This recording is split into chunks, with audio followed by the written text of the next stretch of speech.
And so vetting has just started. The meeting has been called to order in session.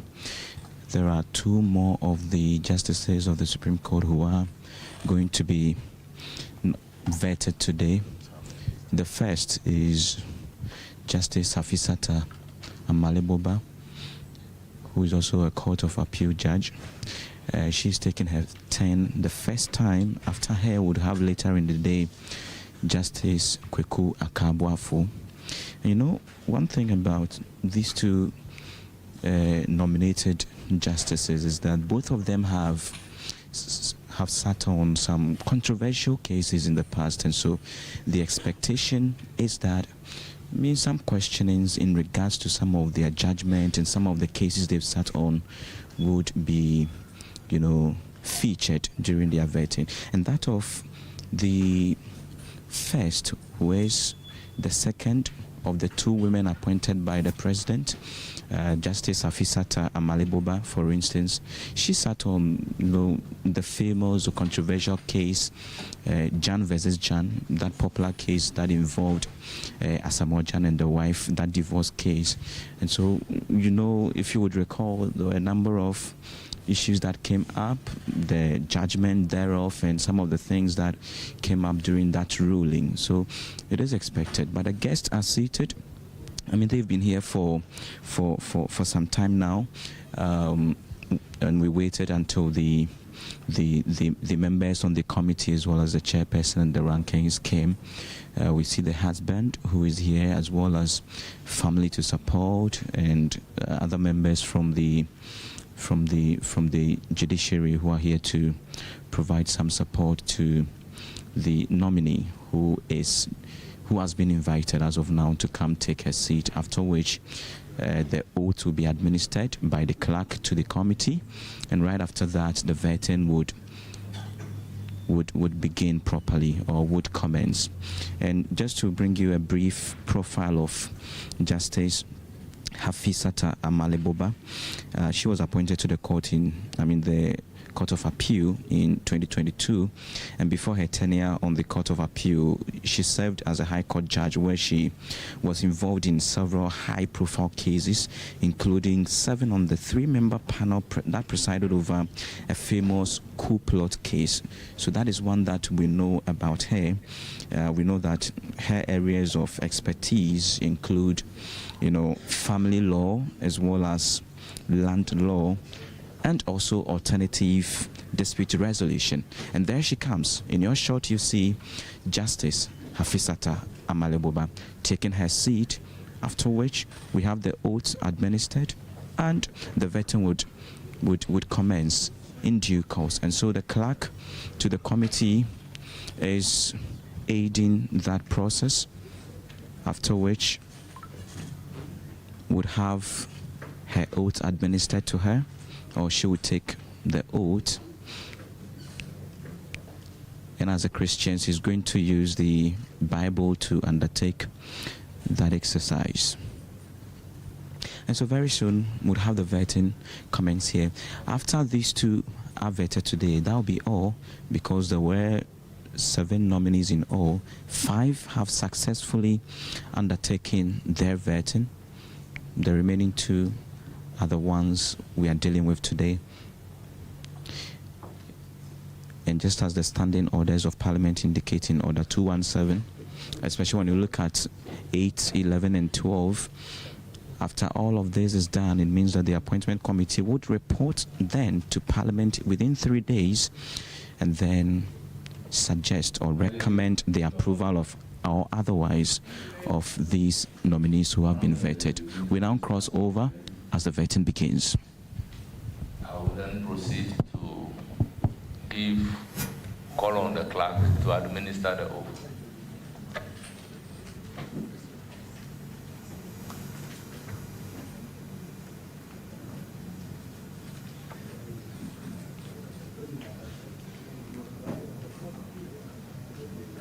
I hereby administer the oath. I, Hafisata Amaleboba, do in the name of the Almighty God swear. Do in the name of the Almighty God swear. That the evidence I shall give before this committee. That the evidence I shall give before this committee. touching the matter in issue touching the matter in issue shall be the truth, shall be the truth, the whole truth, the whole truth, and nothing but the truth. and nothing but the truth. So help me God. So help me God.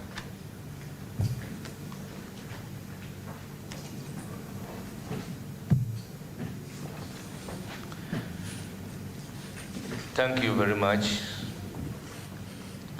May I proceed to humbly ask the nominee to tell us briefly about her background. Thank you, Honorable Chair. I am presently a Justice of the Court of Appeal.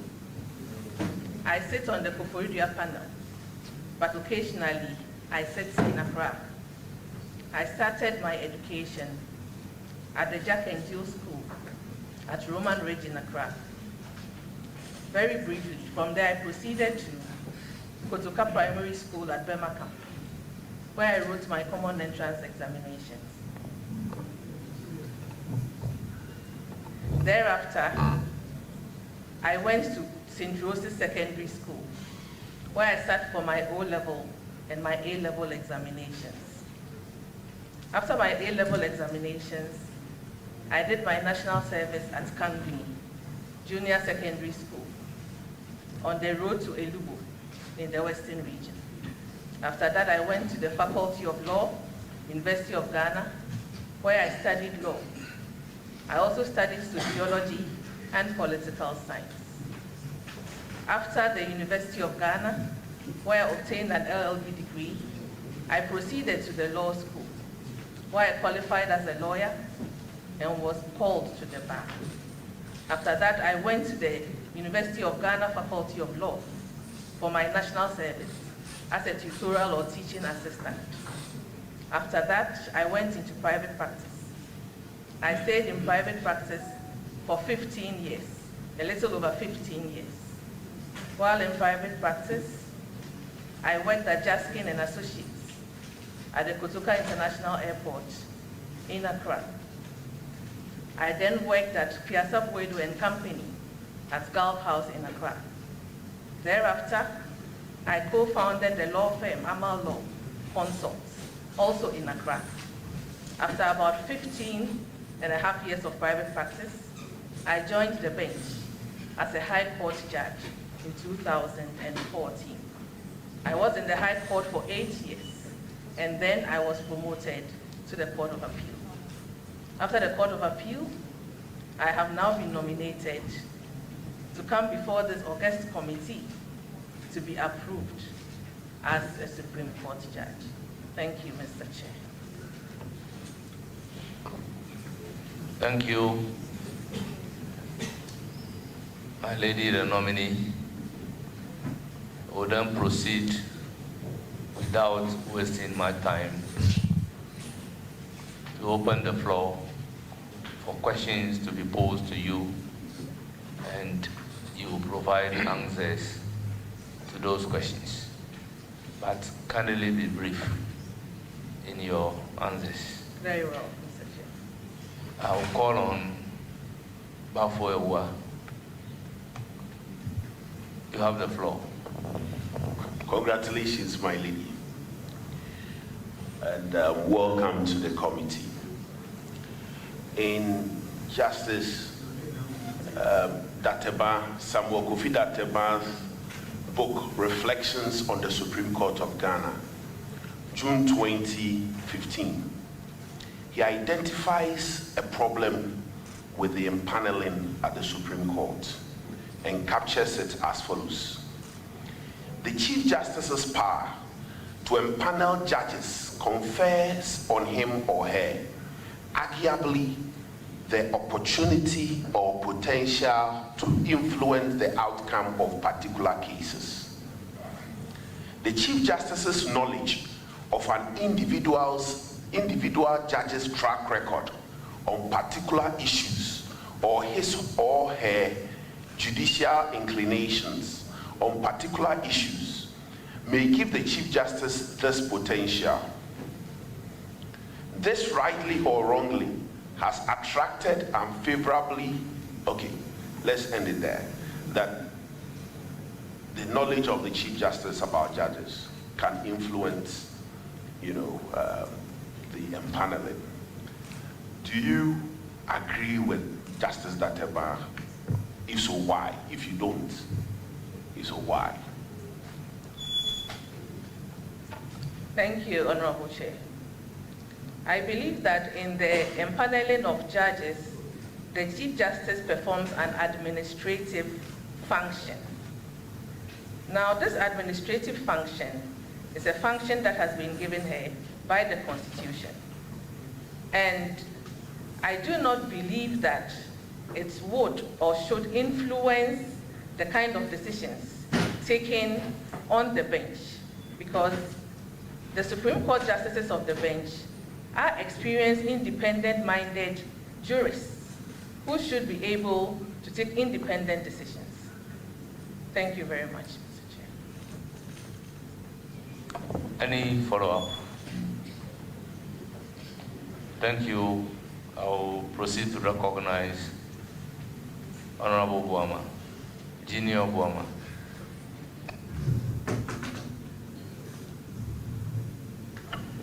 Thank you very much, Mr. Chairman. My lady, congratulations on your nomination. Thank you very much. My lady, you are being elevated to the highest or the apex body in our judicial system, which is the Supreme Court. Can you share with this committee 2 major decisions you've made in your career that you would be remembered for? And can you share with this committee what really the content of those decisions were? Very well. Very well, Honorable Chair. The first I would mention is that I co-authored a judgment in the treason case, Republic versus McPaul. To the best of my research, this may very well be the first test case under the 1992 Constitution. My checks tell me that there's no appeal pending, but even if there should be an appeal pending, I think that this is a judgment that would chart the path and be a reference for future cases. And also I would like to say that there is another ruling, not a judgment, that I authored in the case Later versus Later. It went to the Supreme Court on appeal, and the Supreme Court reinforced its previous decision in the Ojiadom case, which says that even though an application for stay of execution, even though there can be an application for stay of execution in respect of executable judgments, it is also possible to grant a stay of execution in non-executable judgments, especially so when the execution of that judgment would have executable consequences. So, thank you very much. Any follow-up? Mr. Chairman, I'll leave it here and then say congratulations once again for your nomination. Thank you. I will now proceed to give the floor to Honorable Anthony. Thank you, Mr. Chairman. Welcome, my lady, and congratulations on your nomination. Thank you very much, Honorable. My first question, let us look at delays within the administration of justice, within the courts. Could you tell this committee why so many delays with simple land matters? Sometimes some of them travel for 6 years, 7 years, 9 years. Even simple matrimonial matters, 5 years, 6 years. What are some of the reasons you would attribute for these delays? Thank you very much, Honorable Chair. One of the very first reasons is that we do not have enough manpower to be able to expedite the cases that we have. I would give an example. When I was in the family or divorce court, at a point in time, we could have 300 and over cases And that's just one court. And that is just one judge who has to determine all these cases. And we should remember that as these cases are being determined, new ones are being filed on a daily basis. So the first thing is lack of manpower or enough judges to be able to expedite these cases. I would also say that another cause for delay is the procedures and processes, especially the interlocutory applications. So many repeated interlocutory applications can stall cases, especially when there's an application before you and you give a decision, and your decision is stayed. It means that you probably, and your decision is taken to the higher court and the case is stayed. It means that you would have to stay your hand until the matter is determined. Another thing is also that we need to be able to look at the procedures, timelines for filing pleadings, from the stage of filing a writ of summons to the stage of filing your pleadings to the application for direction stage. Is it possible to shorten the process so that we can expedite the cases? That is what I'll say for now. Thank you very much. Now, from your answer on procedure and processes, are you then suggesting that the rules of court are too complex? It's been argued by some people that the rules of court are too complex for ordinary Ghanaians who do not have legal representation. Would you recommend that the rules of court are made very simple, very basic for everybody to understand so as to help expedite the way and manner cases progress in court? Thank you, Honorable Chair. For me, it's not the complexity of the rules of court, but the timelines may have to be looked at. Because if you have to file a writ of summons and statements of claim, and it will take you about 22 days for the other party to file a defense, we may have to look at it and see if we can shorten the timelines to be able to expedite the filing of pleadings. In that case, we could speedily resolve these disputes. So for me, it's not the complexity, but the timelines. Thank you, Honorable Chair. My second question, I was trying to do some academic exercise on my own this morning, playing the devil's advocate at the same time. I looked at the CI-47, particularly Order 1, Rule 2. Then I asked myself if all the other orders following after Order 1, Rule 2 help promote the aims and objective of the CI-47 as contained in Order 1, Rule 2. Order 1, Rule 1, 2, yes. Well, my recollection of Order 1, Rule 1, 2 enjoins the court to ensure that matters are speedily and effectively determined. But since the rules guide the court is guided by the rules in determining these matters. And as I have already said, the Rules of Court Committee may have to look at the timelines for filing of pleadings until when the pleadings are closed and the trial actually starts after applications for direction stage. So I think that timelines may be considered. Thank you, Honorable. Thank you, Honorable. But my lady, my next question is, don't you think that the problem has to do with post-directions, the procedure where there are no timelines? Is that not where the problem is, where that is subject to the discretion of the court? Honorable Chair, can I have a clarification of the question?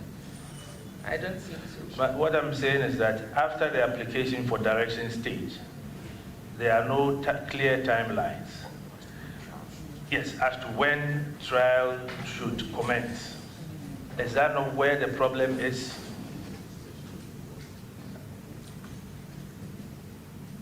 We can't have timelines for completing trials. But as I indicated earlier, that would also depend on the number of cases that a court has. Because if a court has 300 cases and 100 of the cases are ripe for trial, definitely some would have to abide other cases. And that is when you're going to have a backlog of cases. So if we are going to have timelines for trial of cases, then we have to address the issue of the number of cases per judge. Then we can give effective timelines for determination of these cases. Thank you, Honorable Chair. Thank you very much, my lady. My last question, third and last question. Your sister, my lady Janabari, was here yesterday, and as an answer to a question on the activities of the legal aid, she suggested that young lawyers being called to the bar must be made to do some service over there to help reduce the burden on the ordinary Ghanaian who cannot pay for legal service. Do you agree with that? Thank you, Honorable Chair. I think it's a good suggestion. But I would also say that if the Bar Association does not already do so, the Bar Association should encourage every lawyer to do some amount of pro bono work. I think this will go a long way to assisting with the problem. Thank you, Honorable Chair. Very grateful, my lady. I believe every lawyer does pro bono. The chairman would agree with me. Even in matters where you charge a fee, sometimes when you are done, they refuse to pay. So that's pro bono. But there is a remedy available for you to recover your fees. You have a remedy under the law to recover your fees. Thank you very much. I will then proceed to give the floor to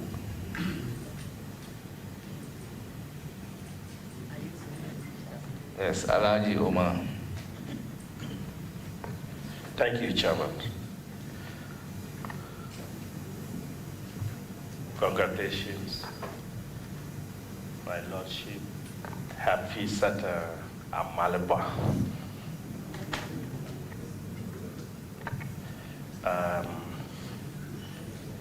I'm so happy to see you, and looking at your CV and your background, I'm happy because it gives hope to our daughters and our sisters from the region where we come from. Thank you, Honorable Chair. My question to you this morning is, what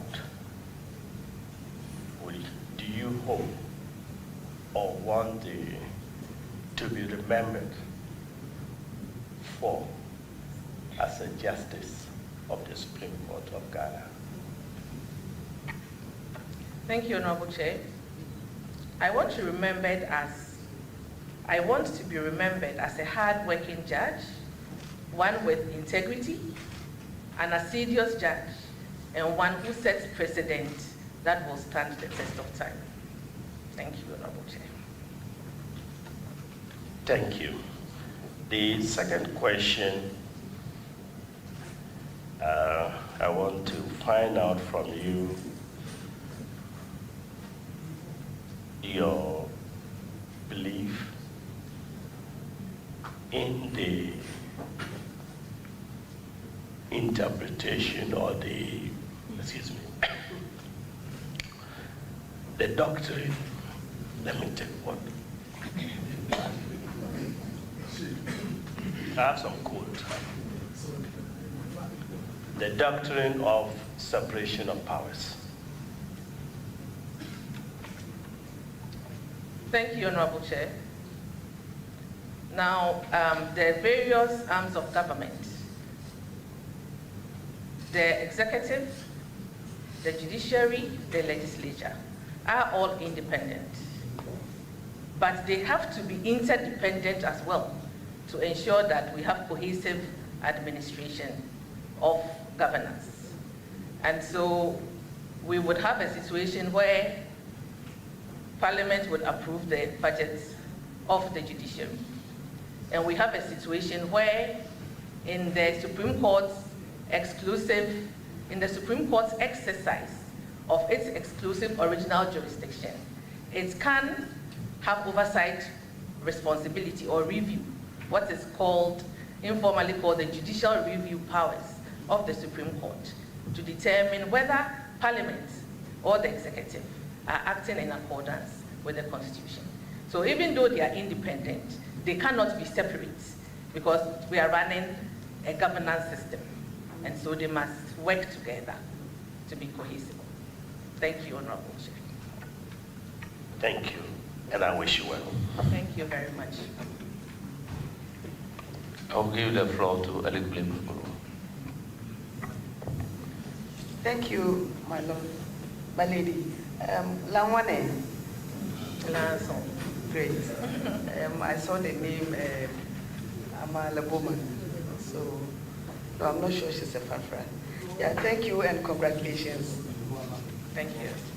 Yes, I went through your CV and I'm interested in the works you did concerning in relation to divorce marriage, because I had my MPhil in marriage and counseling. And once a while, cases come, and most of them, the reason why they want to divorce or separation, they want separation, is lack of commitment from the man. Yesterday, I asked a question with one of the judges. Do you think introducing child support in Ghana would help bring down cases of divorce in our country? Honorable Chair, may I seek a clarification of that question? Child support as in maintenance? Yes, maintenance. Very well. Because it happens in the other world, yes, after divorce. Thank you, Honorable Chair. We have child support in Ghana. And so in the court, you can bring an application to the court for maintenance of a child. In fact, under the Matrimonial Causes Act, you can bring a petition for maintenance without bringing a petition for dissolution of marriage. But when you bring a petition for dissolution of marriage, you can also seek orders for child support, which we call maintenance in this country. And the court will consider it. The court will consider the best interest of the child and make an award looking at the circumstances of the case and the means of the person involved. So we do have child support in Ghana. Thank you, Honorable Chair.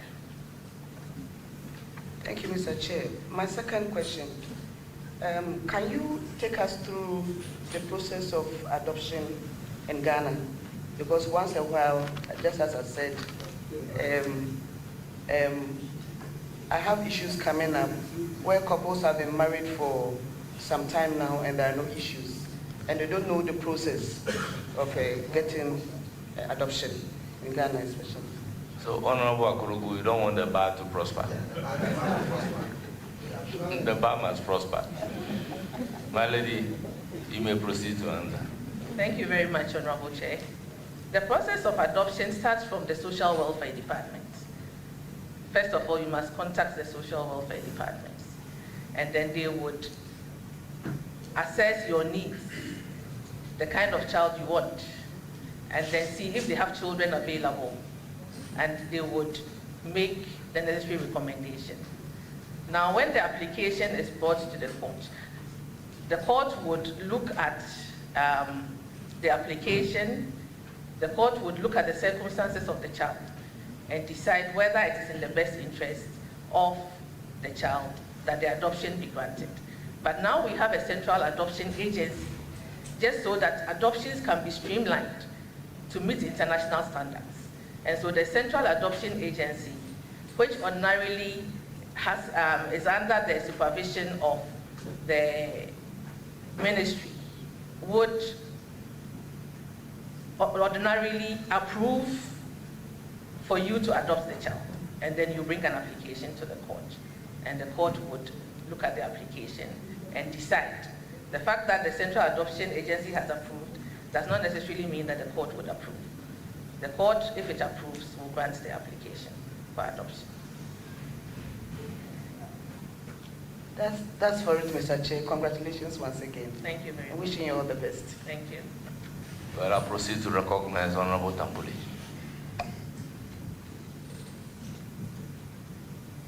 Thank you very much, Mr. Chair. Mr. Chairman, the gentleman sitting behind the nominee, Mr. Peter, is my very good friend. So I'm thinking if I even ask a question, I will be asking him indirectly. Nevertheless, my lady, I congratulate you on your nomination. Thank you very much. There is something that I've noticed about the judiciary, especially Superior Court judges, which is the fact that you have a number of judges being chiefs in addition to being judges. Now, under the 1992 Constitution, and if you read Article 78(1) and Article 93(3)(c) together, tells us that members of parliament cannot be chiefs. Similarly, ministers of state can equally not be chiefs. Why should judges be chiefs? Because their actions... You become a politician and you want to become a chief, it would seem to me that the institution would be politicized. That probably is the reason why the Constitution does not permit. Thank you, Honorable Chair. Mr. Follow-up.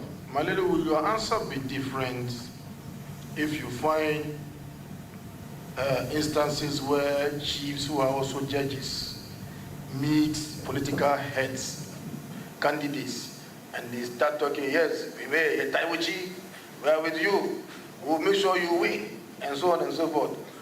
Appearing before that judge, with that sense of neutrality still be there? I mean, the cloak would have been taken off him for the comments, some of these comments. Meanwhile, maybe the chief probably is just looking for development for his people, but his comments, you know, may be taken as a very weighty matter which would take him to the side of politics and remove the neutrality cover. Thank you, Honorable Chair. I believe that as a judge and a chief, you ought to be measured in your commentary on politics, especially in support of one group or the other.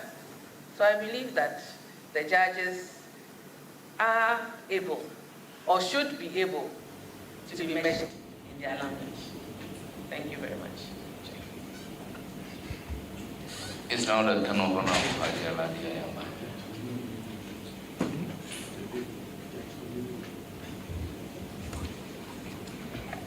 Thank you, Chairman. My sister Amaleboba.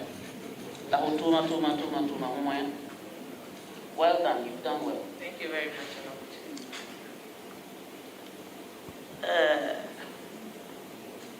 There is the issue of whether or not to cap the number of Supreme Court judges. Currently, according to information, we have 13. If 7 of you go in, and inshallah you will be 20. What is your suggestion about the numbers? Should we add up, just leave the law like that, continue to add up, or we should cap it?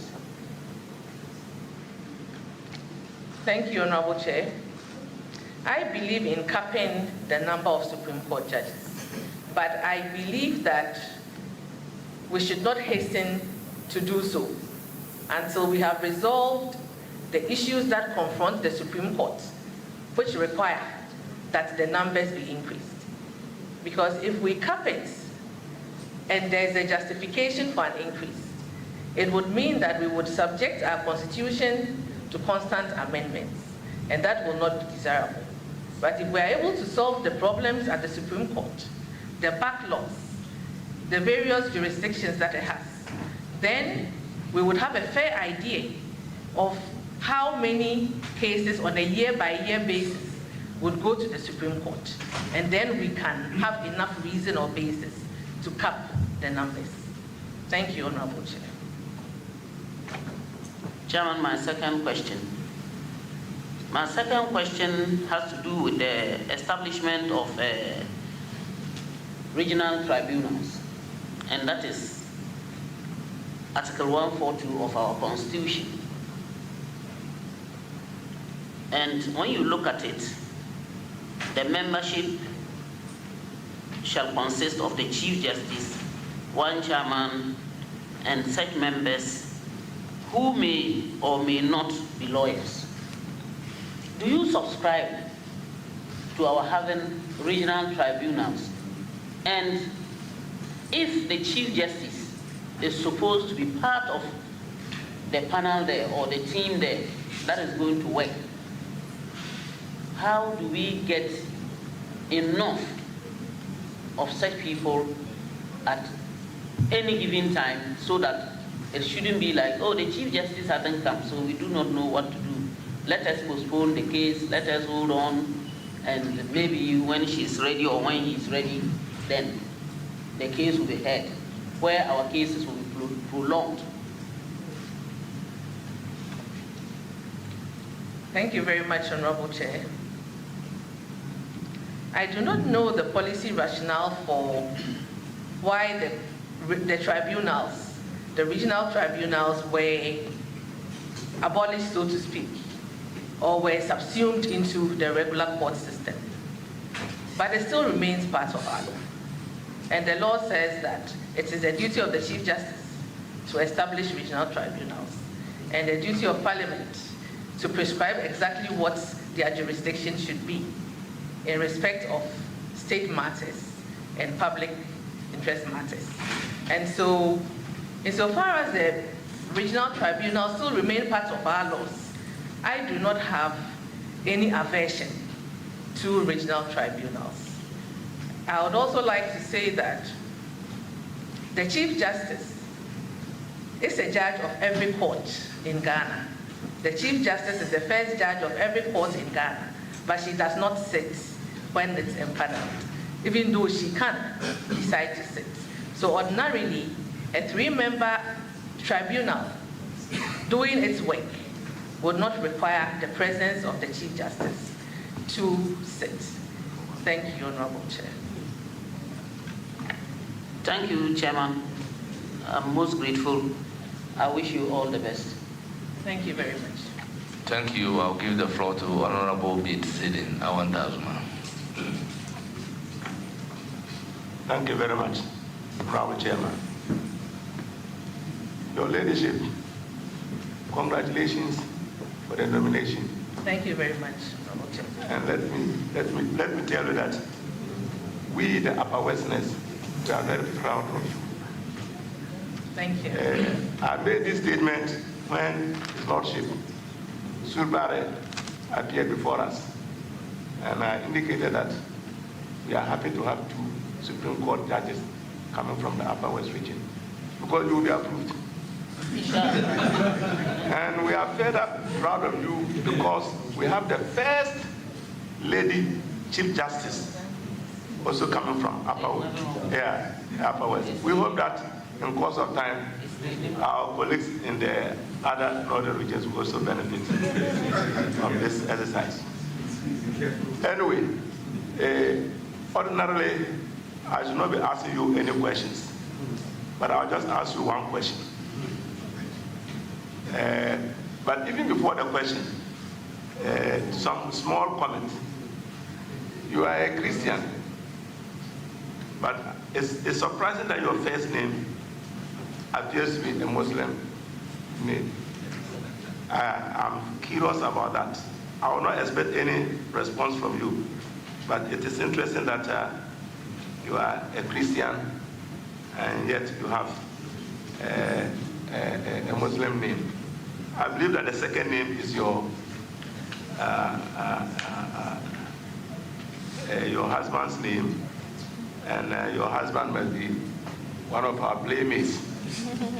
So it is all good. The chairman, you are not happy the way you are looking at me. Yes, because you have to ask questions. Yes. I'm coming. You are not to run a commentary. And you know you are violating the rules of the House. Sometimes. So you don't expect me to be happy when you are violating the rules. Thank you very much, Mr. Chairman. The question is, the retiring age of public servants in this country is 60. Sometimes it is extended to 60, a maximum of 65, 61, 62, 63, but maximum of 65. But justices of the Supreme Court, they retire at 70. So it appears there is some discrimination because these categories of people are all serving the Republic. Your leadership, in your view, is there justification for the difference? Other public servants retire at 65 maximum. Judges retire at 70. Is there any justification for this difference? Thank you. Thank you, Honorable Chair. The justification that I see is that in the administration of justice, we need qualified, experienced jurists to be able to adjudicate matters that will stand the test of time, and to be able to also guide relatively younger judges on how to proceed. So we need experienced jurists in the Supreme Court, because that is our final appellate court. It is also our constitutional court, and it has various other jurisdictions. So I believe that the age is important because of the experience and qualifications that the jurists would have gathered over the years. Thank you very much, Honorable Chair. Mr. Chairman, that will be all for now. Thank you. And I wish you very well. Thank you very much, Honorable Pete. Yes, Patrick Yawoma.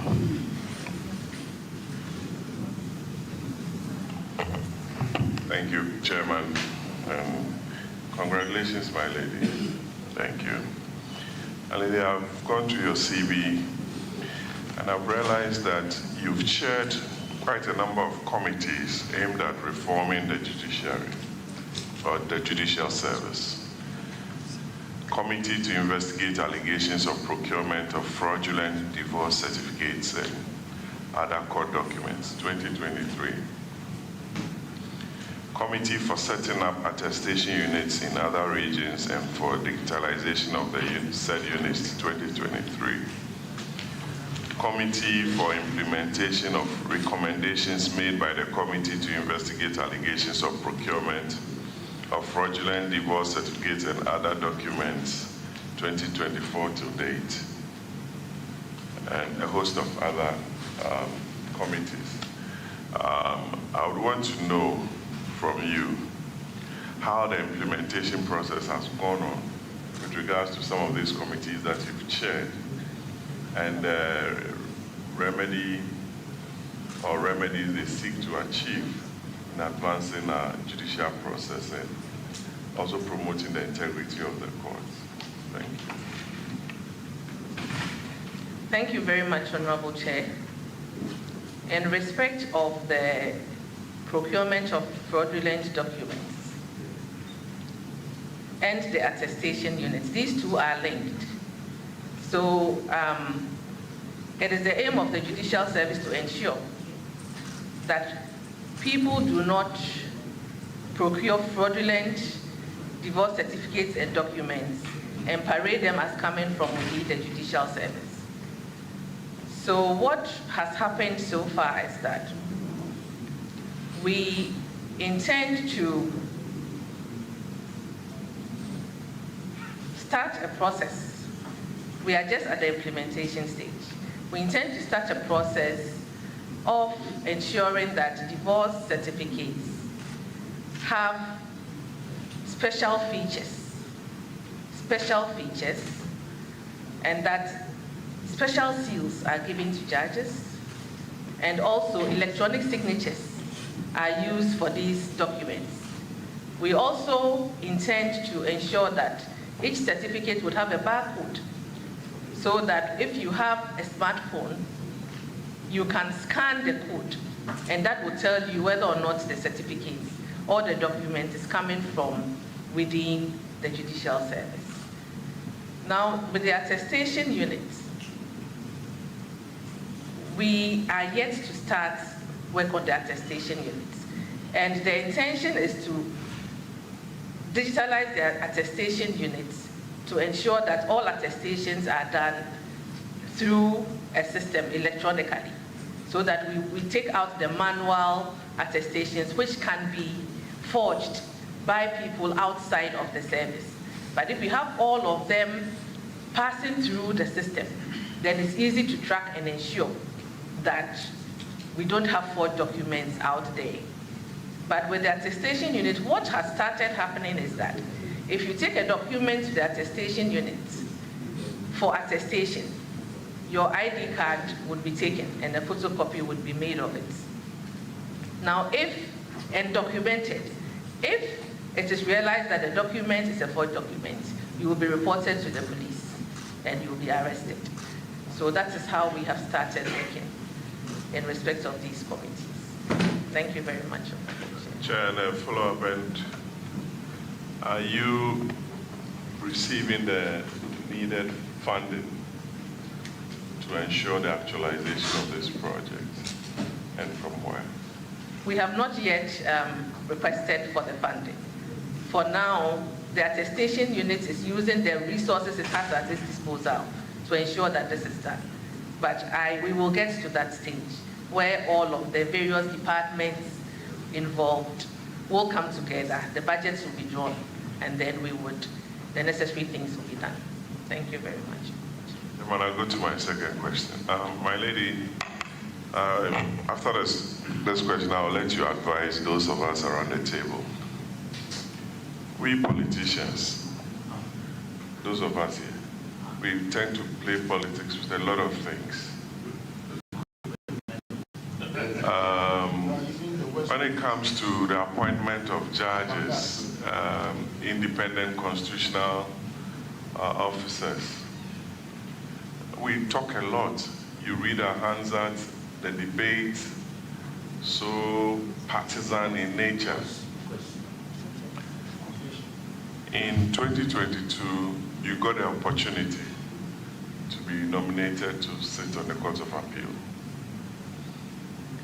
Some justices sat at the High Court, straight to Supreme Court. Some 1 year at the Court of Appeal, straight to Supreme Court. Some became Chief Justices and what have you. I believe when you go to the Court of Appeal, you met some senior members too there, and by God's grace, gotten the opportunity to be nominated. What would be your advice to those of us around the table that nominations are not political, are based on certain steps or considerations? And that's one of the reasons why you are before us. So what do you have to say to some of this? You see you politicians. Honorable Chair, I would pray to let the cup of advising the politicians, far from me. But what I would say is that, indeed, I met some judges at the Court of Appeal, and I have a lot of respect for my esteemed colleagues on the Court of Appeal bench. Nominating a judge for the position of the Supreme Court is the prerogative of the President, and the President has done so, and I believe that I'm qualified. I have spent 15.5 years in private practice. I've spent 11 years on the bench. I'm 26 years at the bar. I am qualified in accordance with the constitutional requirements. I'm capable, I'm competent, and able to discharge the duties of a Supreme Court judge. Thank you, Honorable Chair. Thank you very much, my lady.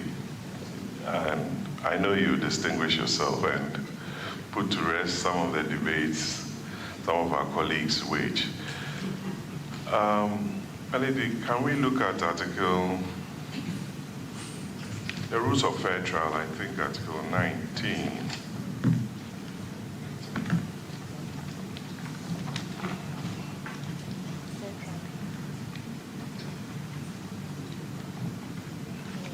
It deals with a lot of issues when it comes to fair trial and what an accused person ought to be, the opportunities that accused person ought to be given, right to counsel, facilities, what have you. And reading that in conjunction with, I think Section 967 of Act 30 on bail. Sometimes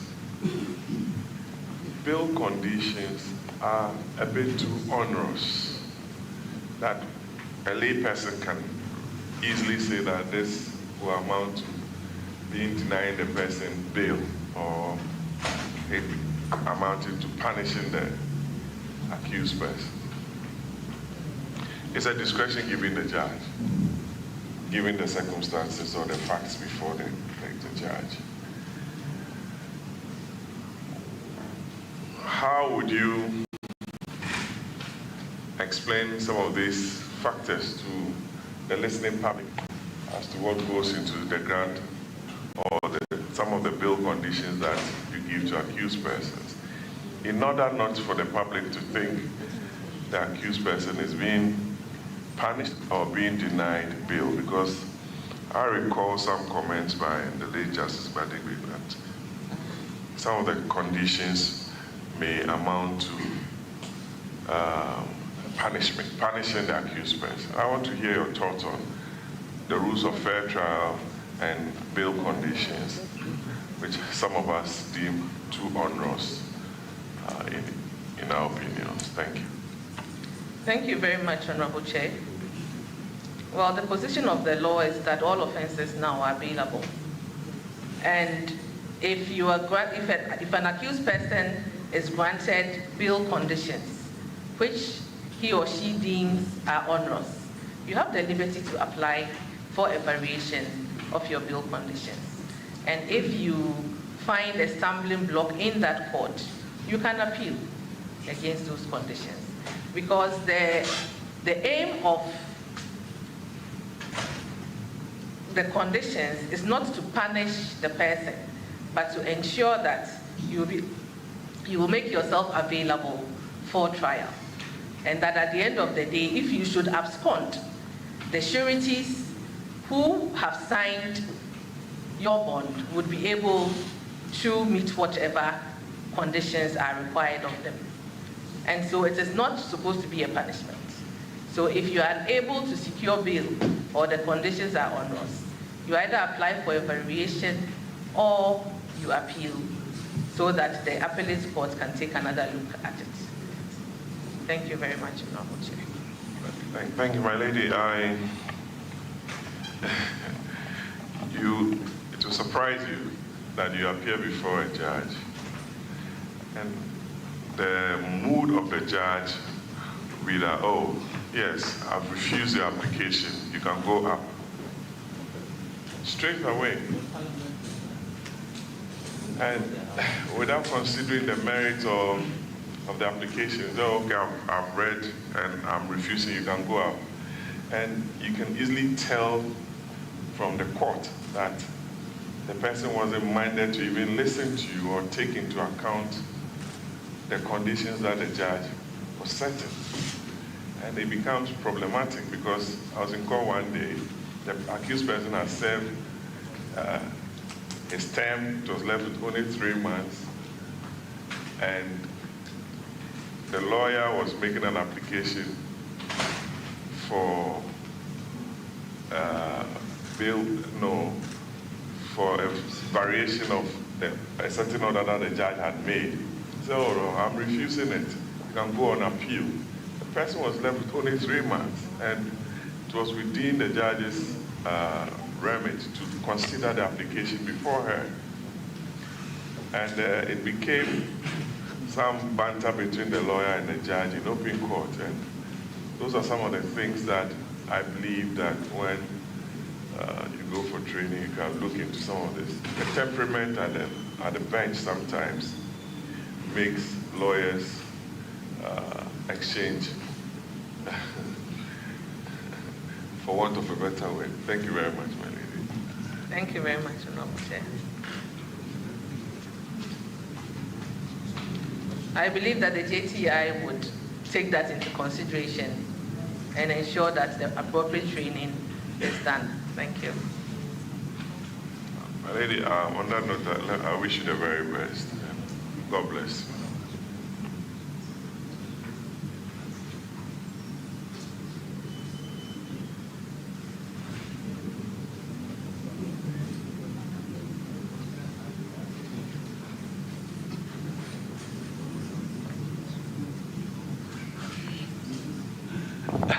Thank you very much. Honorable Jerry, you have the floor. Thank you very much, Honorable Chair.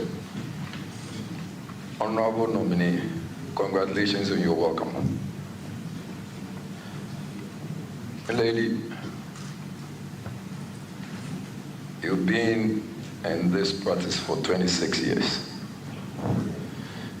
and you've dealt largely with issues of dissolution of marriages.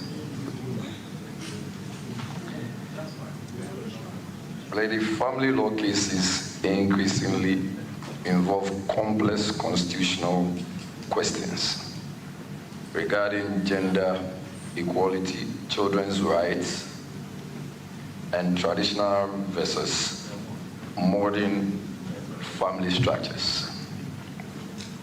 Given your very extensive experience in family law, how do you view the Supreme Court's role in balancing traditional family structures with evolving constitutional principles of gender equality?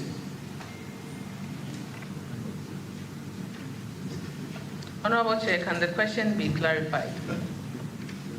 The question is seeking to know how you intend to use your background as an expert in family law to deal with issues of constitutional matters, especially people are now making more or concentrating their attention on gender equality. How do you marry the two? How are you bringing your rich experience on family law to deal with issues of gender equality? Thank you, Honorable Chair. And when it comes to family law, the principles are applicable equally to men as it does to women. Because when it comes to distribution of marital property, it is not based on gender, even though it may seem so. It may seem so, but the law is not based on gender. Because it says, Article 22 says that assets acquired jointly during marriage are to be distributed equitably. And whether, irrespective of their gender, that is what the provision is. So it is not in any way discriminatory of any gender. That is my answer to the question. Just a follow-up. Have you handled cases where the man seemed not to have properties, but the woman seemed to have properties, but they had these properties during the currency of the marriage, and then when it came to distribution, there were issues because the man was now requesting that the properties be shared equally? I do recall that there was a case before me where the man did not have properties, but the woman did. And I gave the man part of the woman's properties. The man did not have properties, but the woman had properties. And the man was entitled to a share in the woman's properties. And that is exactly what I did. Thank you very much. Thank you very much, Lady.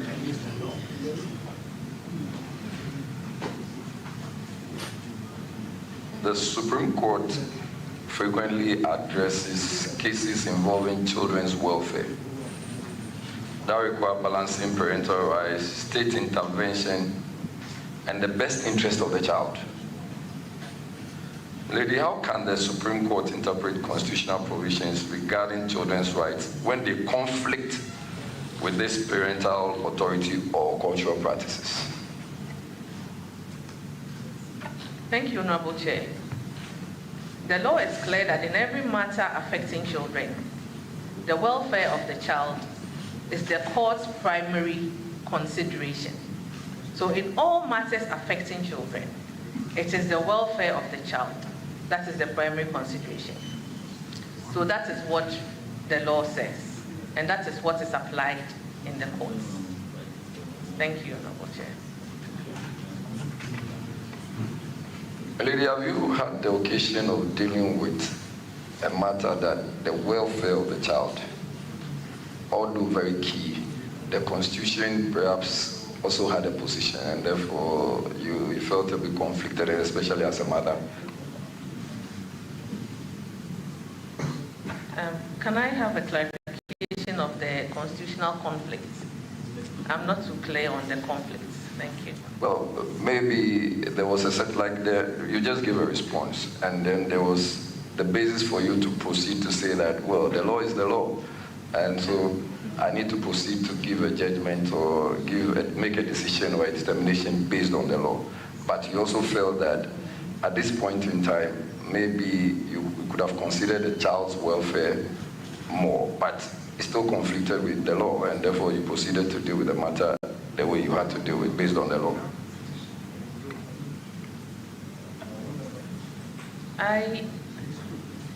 What I said was this, that where a child's welfare is in conflict with a parental authority, you said, then in that case, the child's welfare will be considered.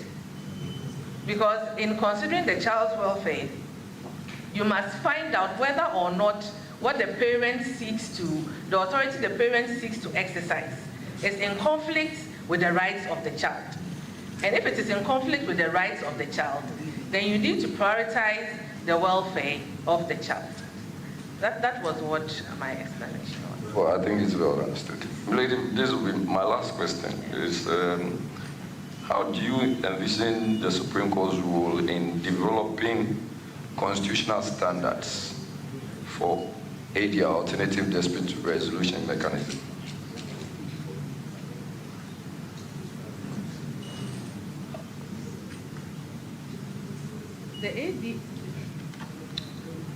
Thank you very much, Honorable Chair. The ADR Act is the standard for resolution of disputes by either mediation or arbitration. And I believe that this is what is enforceable, even in the Supreme Court. If the matter should probably go to the Supreme Court, but not on the merits, because you cannot appeal against an arbitral award, for instance. You can only seek to set it aside on procedural or other grounds, but not on its merits. There's no appeal in respect of that. Are there any recommendations you would want to make in reference to ADR, the ADR mechanism? Not immediate. I can't think of any immediately. Very well, milady. I wish you all the best and congratulations once again.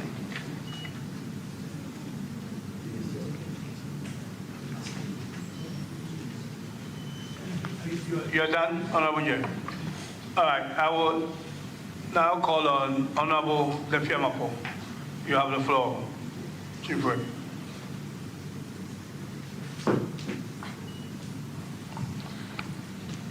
Mr. Chairman, thank you very much. My lady JS is soon to be. You're welcome and congratulations. During our formative years at the bar, you were one of the few lawyers that anytime you step into court, we had to wait to listen to you. And then when you got elevated onto the bench, we had a tough time before you. So you didn't get here by accident. You merited it. And I'm very proud of what you have achieved so far. Thank you, Honorable Chair. I have two questions by way of policy, and so I'll zoom straight into the first one.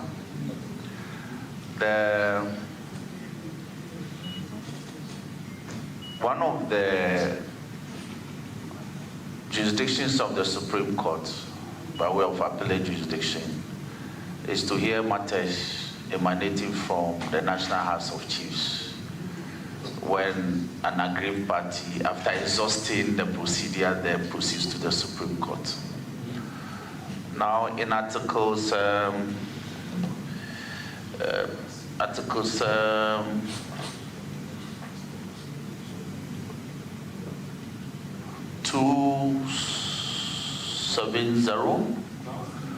271, and 273, speaks of the chieftaincy institution and the National House of Chiefs and the Regional House of Chiefs. Now, in the Constitution, there is a provision for lawyers to assist the judicial committees when they are determining chieftaincy issues. The National House is to be assisted by a lawyer of not less than 10 years. The regional ones, a lawyer of not less than 5 years. We didn't make any such provision for the traditional councils, the Judicial Committee of the traditional councils, but we borrowed the spirit and letter of the Constitution, inserted it in the Chieftaincy Act. But the arrangement creates a problem because, I'll set the question as a background. The matters that eventually will come before you at the Supreme Court emanates from the judicial committees of the traditional councils. And then we ask lawyers of less than a year or not at least 1 year to assist them. So where error occurs, it then travels all the way to you up there. I know it's this house that must make amends. So will you support a proposal that instead of the lawyers assisting, they are made to participate in the proceedings by being part of the panel instead of being made to assist? And because in most cases, I've done, by way of work, we've done some chieftaincy cases, and the traditional councils don't have money to hire lawyers. So it's the chiefs who go on and handle the matters, riddle with errors. It gets to the region. Some too don't have resources to engage lawyers. So it's the national that really have some lawyers assisting, by which time the damage would have been done.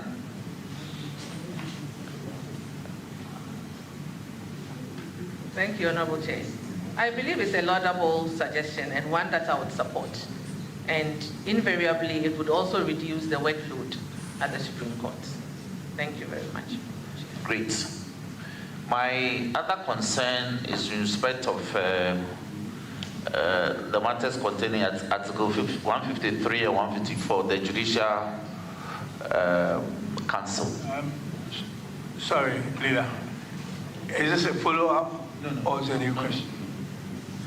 Chair, I was very clear that I have two questions. Yeah. The first one is done. So the second one is in respect of the Judicial Council, creature of the Constitution. Go ahead. If you look at the composition presently, a very key stakeholder in the justice administration and delivery channel is not included, which is the Ghana Prison Service.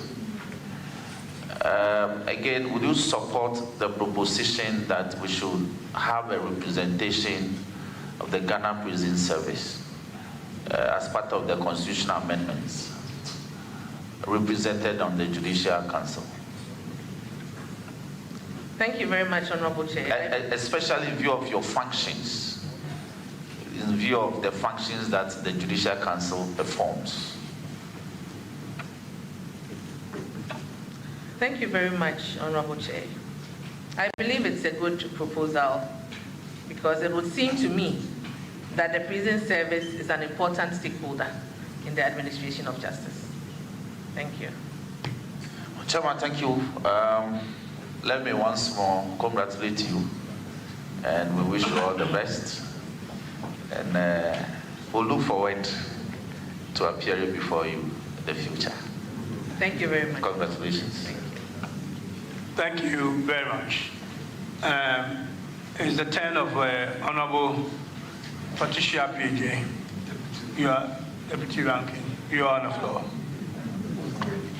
Thank you very much, Mr. Chair. Mr. Chair, I'd like to take this opportunity to congratulate Darlene. And I'm actually ceding my time in order for you to live here. I'm ceding my time to the minority leader to go through. Thank you very much. Thank you, Honorable Chair. Thank you very much. I will now cede the floor to Osahini, the ranking member. Thank you. Thank you, Chairman. Please go ahead. Please go ahead. Chairman, please go ahead. I just heard that you are going to call the majority leader after I'm done for re-examination. Then you call him. He as a leader is entitled to be here.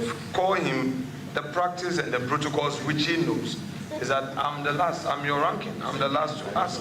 So you, if he wants to ask, let's allow him to ask his questions.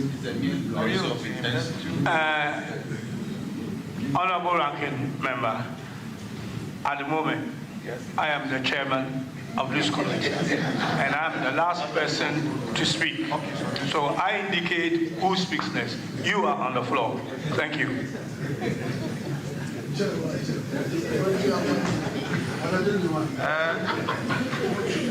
All right. At least what you just said has become part of our records. A good precedent, no problem. You, when I'm done, just call the majority leader to do his re-examination, no problem. Honorable nominee, we did some checks based on your own CV you brought to us. I want you to clarify for the record. Where did you do your national service?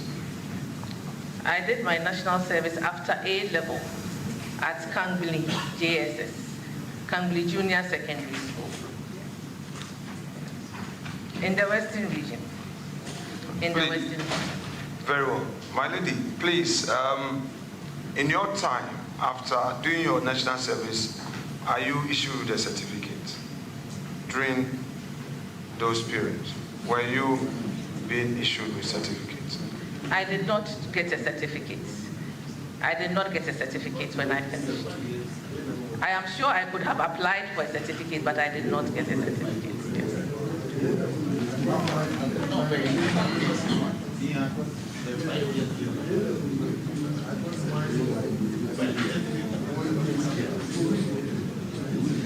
the reason I ask you in all fairness is because national security got back to us that they have no such records of you having done your national service at Kangunli JHS in Western Region. That's why I wanted you to clarify, because I did. Very well. So you may have to furnish us with some other details you have later, not now, just to confirm. All right. Now, what is your age now, please? I'm 52 years old. 52 years old. Very well. So what it means is that if the opportunity avails itself, you would have some 18 years to serve on the bench. That's it.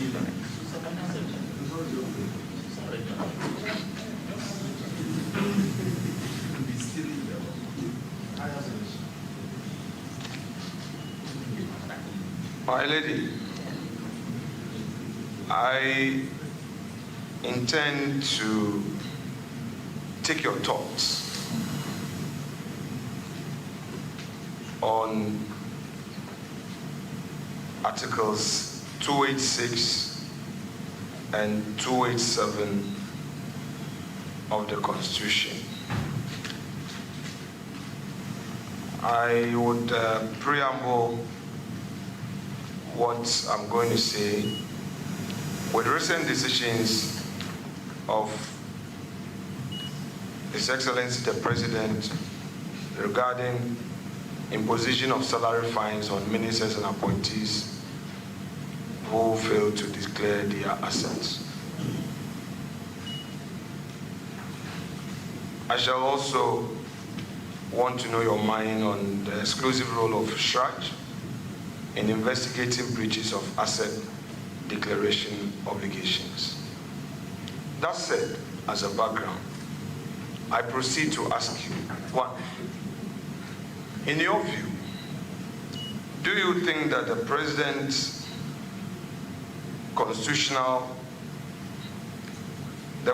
has a constitutional authority to impose sanctions, such as fines on ministers and other appointees who fail to declare their assets? Or, to you, this function is exclusively reserved for SHRAJ under Article 287 of the Constitution?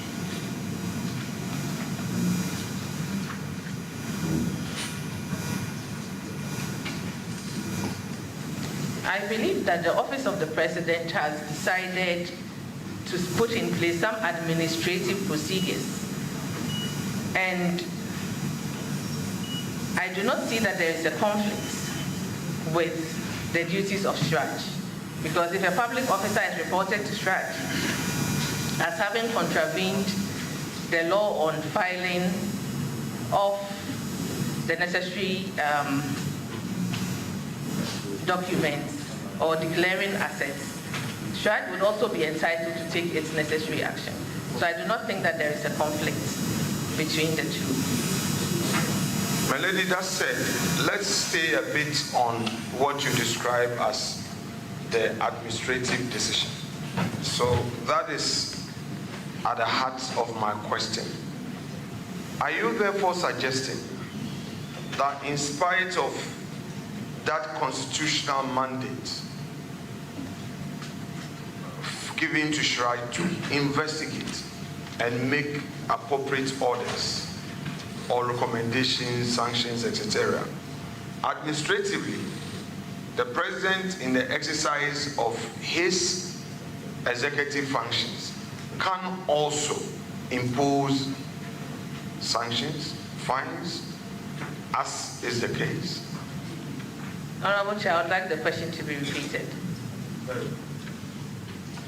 So, what I'm saying is that the Constitution mandates SHRAJ to take up matters regarding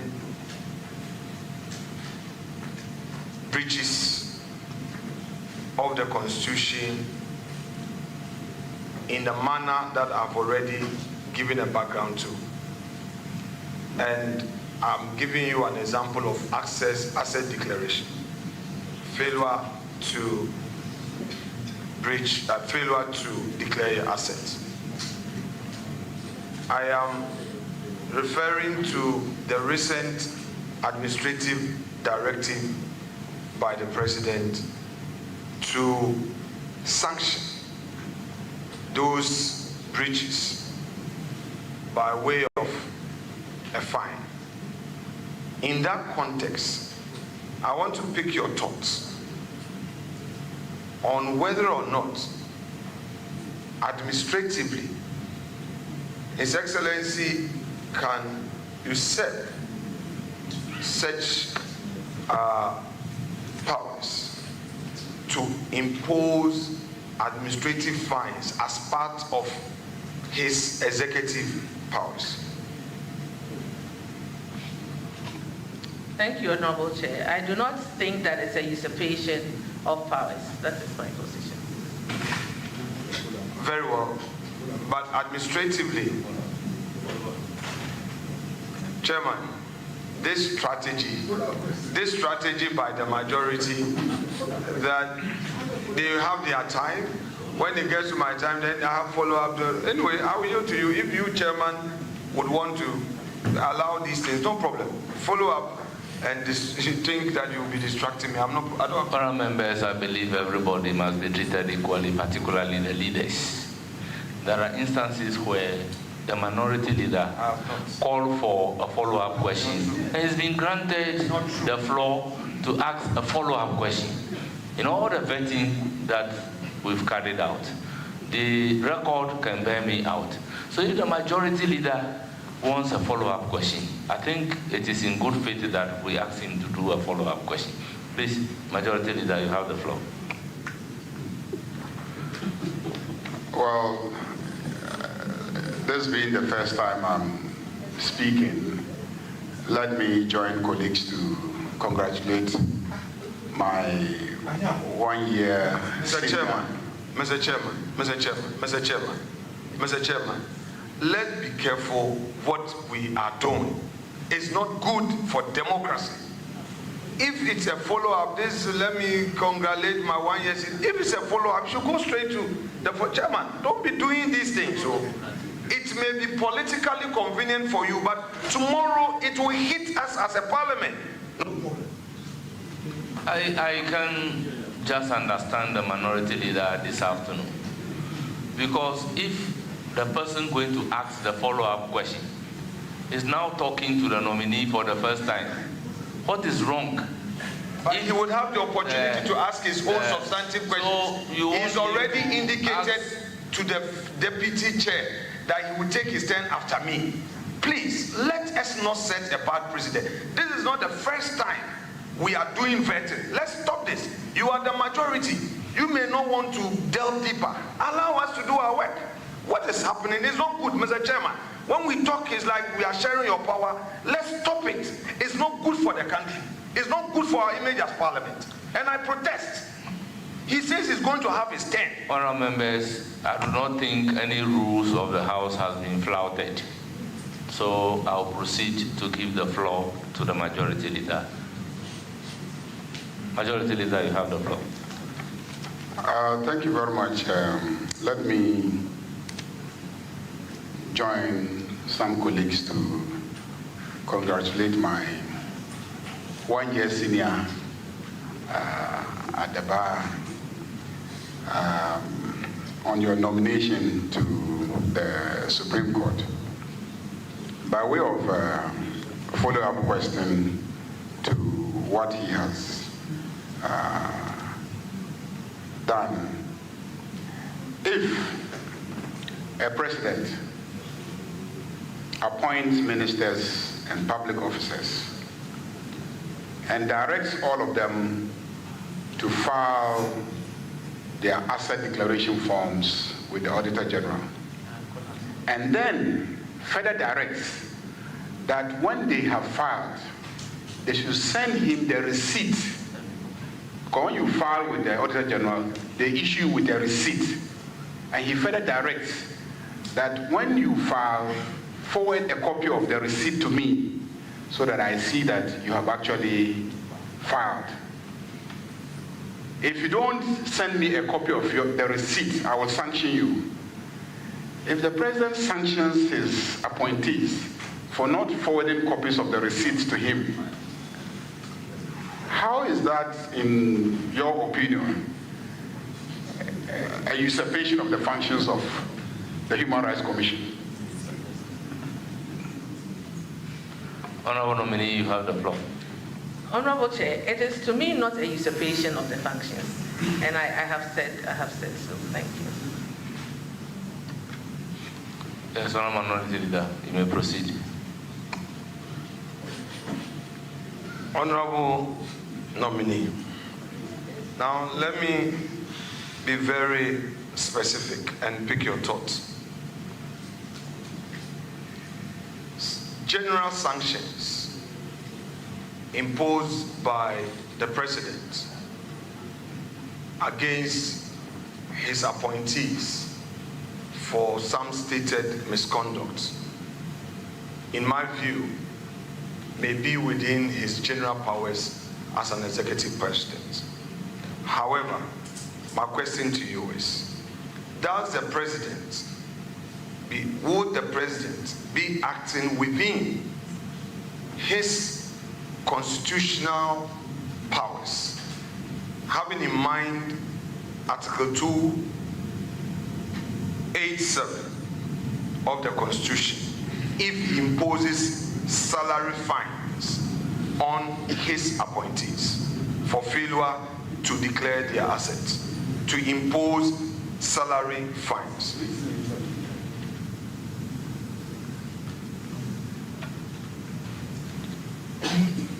Honorable Chair, as stated, I do not see that the president has usurped his powers. It is an administrative fine or sanction that he has imposed, and I think it is well within his rights. To impose salary fines, correct?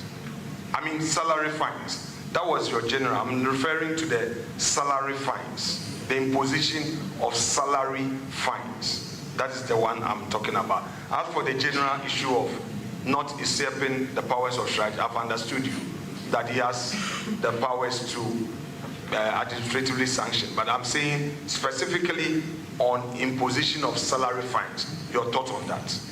The nominee has heard your question and has provided an answer. So, Mr. Chairman, yes, he's provided. I've heard the nominee on the issue of usurpation, and I'm not litigating that. What I am specifically narrowing on, which I want unambiguous view, she can say she's abstaining. Yesterday, some declined to answer. I won't pursue. I am asking whether specifically the power to impose salary fines, do you consider that to be constitutional? That is my specific question. Honorable Chair, my position remains the same. Very well. Very well. Very well. We move on. Now, my lady, how should the court view presidential actions that appear to preempt or substitute investigative and enforcement role constitutionally vested in Shraj under Article 287?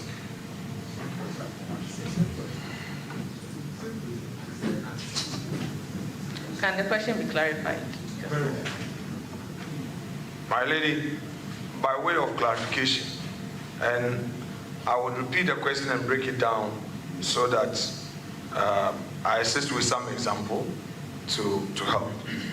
And I thank you for always seeking clarification. So the question is, how should the court view presidential actions that appear to preempt or substitute the investigative and enforcement role constitutionally vested in Shraj? So instances, now you're going to that all-important court, the Supreme Court. A matter comes before you, and on the face of the facts, you realize that there is a preemption, or the presidency or the executive has taken certain decisions that in itself takes away the powers of a constitutional body. As a court, having seen such a situation, what would be the reaction of the court? That is the point I want to know. Honorable Chair, I believe that these matters will be determined based upon the evidence before the court and the issue placed before the court. So it's very difficult to make a general statement of how the court would react. So it would be depending on the circumstances of each particular case. Thank you, Honorable Chair. My lady,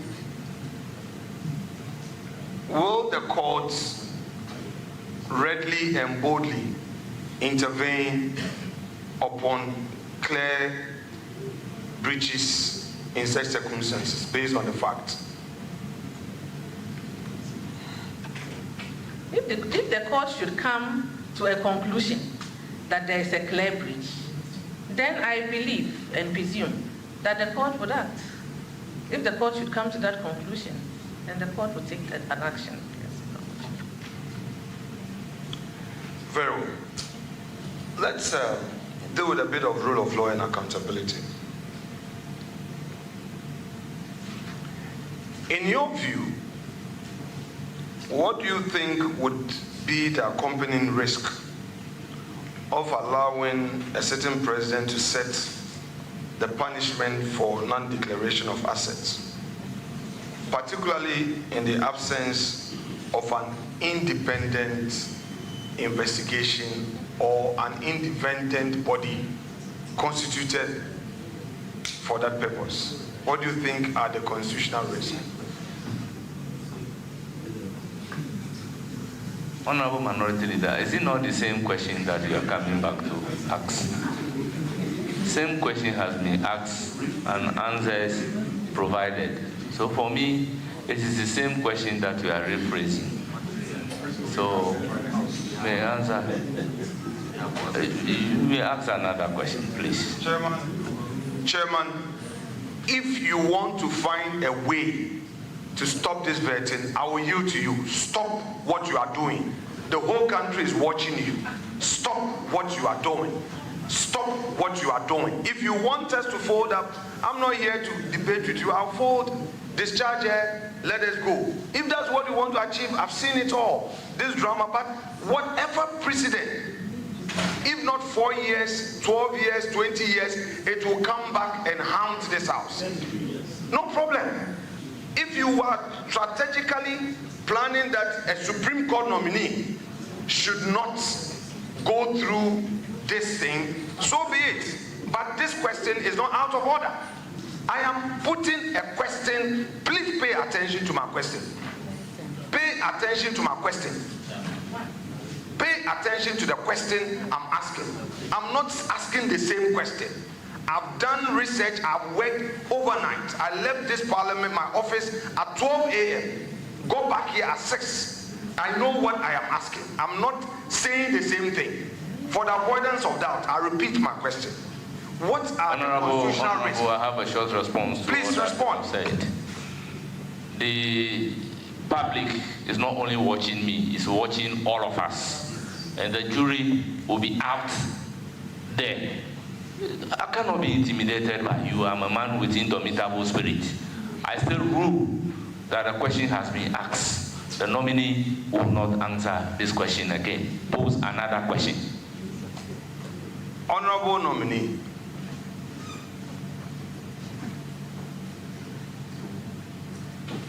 the executive has its executive powers provided for in the Constitution. What, in your view, will amount to situations where risks are created by allowing the executive to overreach its constitutional mandate with administrative directives. Thank you, Honorable Chair. A determination that the executive has overreached its mandate will be made when the matter comes up before the court. And if the court comes to a determination that the powers have been exercised in contravention of the mandates under the Constitution, the necessary orders would be made. Thank you. My lady, in your view,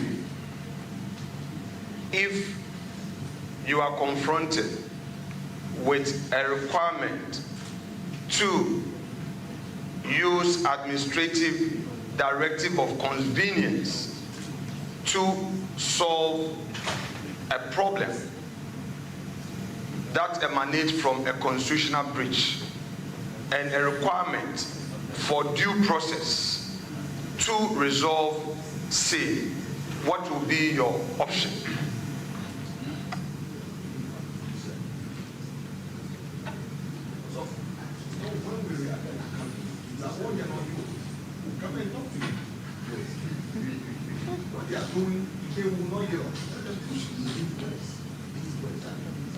Yes, Honorable Chair. In all cases where it is established that an action is a breach, then it would be important to proceed along constitutional processes.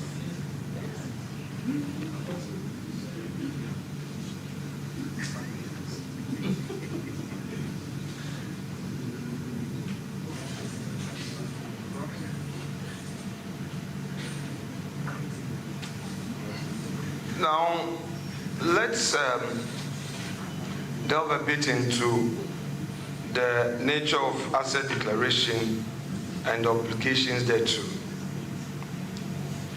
Do you consider the failure of declared asset under Article 286 to be an administrative lapse or a potential breach of the Constitution requiring formal investigation and sanctions through SHRAJ?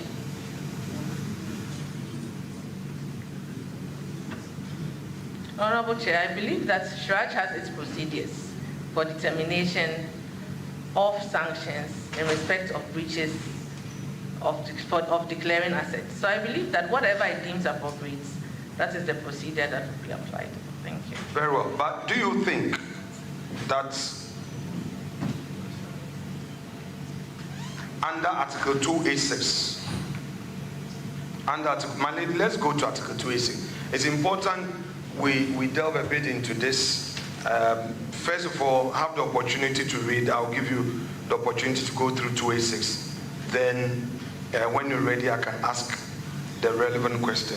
When you're ready, please raise your hand to prompt me, please.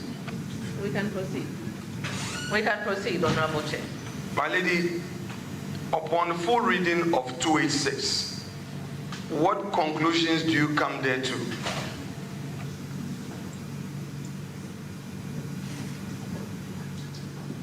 The conclusion I come to is that public officers are enjoined to declare their assets. And where there is a demand for same to be produced, it ought to be produced. That is the conclusion. Very well. So, my lady, you would agree with me that the Constitution does not create a sanction regime for any breaches thereto, correct? You would agree with me on that? That is correct. That being the case, I now would want to ask you that such a lapse that you have identified, what would be your suggestion by way of a cure?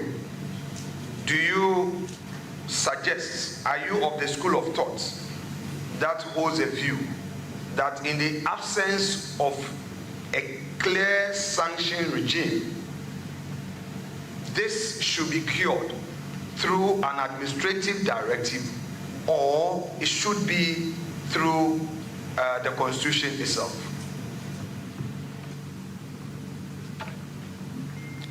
Honorable Chair, as has been stated, that there is no punishment regime, then what it would mean is that there's a lacuna in the law, and that must be addressed. My lady, there's a lacuna in the law, and that must be addressed. I agree with you, but just to avoid ambiguity, that lacuna, would you suggest a constitutional pathway to addressing same, or an executive administrative directive? I believe the solution would lie in having a comprehensive discussion or deliberation on how to proceed to address this. My Lord, may you expatiate a bit? I'm a bit at a loss, please. Yes. What I have said is that it would need some deliberation on how this should proceed. For instance, presently we have the Constitutional Review Committee sitting. So if proposals are made to it on how to proceed, it can compile these proposals for the necessary action to be taken. So that is my position. Very well. I agree that that is one approach. What about the